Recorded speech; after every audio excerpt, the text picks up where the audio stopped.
Spurs go overtime to claim gritty 95-89 win over Memphis. Pau Gasol and Patty Mills hit clutch three-pointers in a 32-second span in overtime, boosting the Spurs to a 95-89 triumph over Memphis Tuesday night at the AT&T Center. Memphis was rudderless without all-star point guard Mike Conley, missing 7 of its 8 shots in overtime.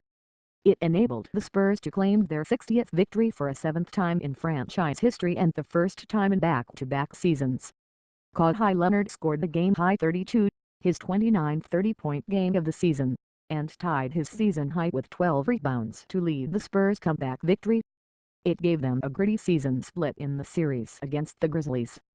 Zach Randolph gave the Grizzlies an 84-82 lead with 2.7 seconds left on a 12-foot turnaround jumper. But the Spurs answered on an alley-oop pass from Pau Gasol to LaMarcus Aldridge to force overtime with a tying basket with 1.6 seconds left in regulation. Conley led Memphis with 19 points and Randolph chipped in with 18 points and a game-high 16 rebounds.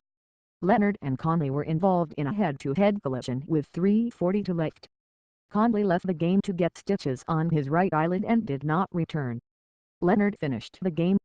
The Grizzlies appeared not to miss Conley as they hit the Spurs with the 11-2 run capped by a foul shot by Wade Baldwin-Ivy that boosted them to an 82-80 lead with 13.7 seconds left in regulation.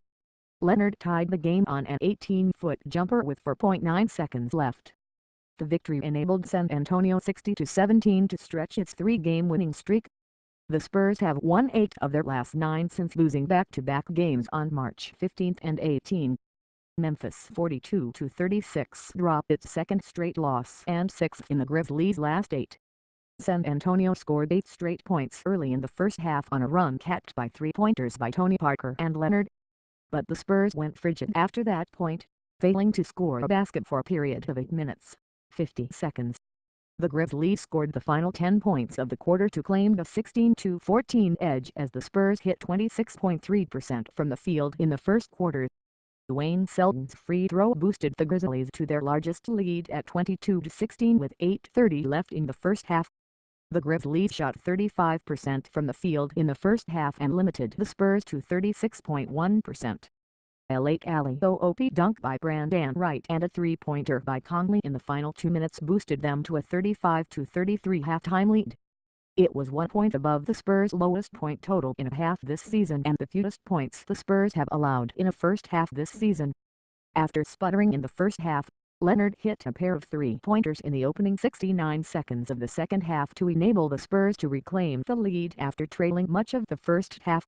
Later in the quarter, the Spurs hit Memphis with 8 straight points started by a driving hook by Jonathan Simmons that gave them the lead at 41-40. Tony Parker's driving layup capped the spurt, providing a 47-40 advantage with 6:37 left in the third quarter. The Spurs played without Danny Green, bruised left quadriceps, and DeJounte Murray, left groin injury. Memphis was missing Tony Allen, left eye, and Chandler Parsons, left knee injury. Manu Ginobili went down with a left thigh contusion early in the second quarter and did not return. Ginobili failed to score in 6 minutes of game action.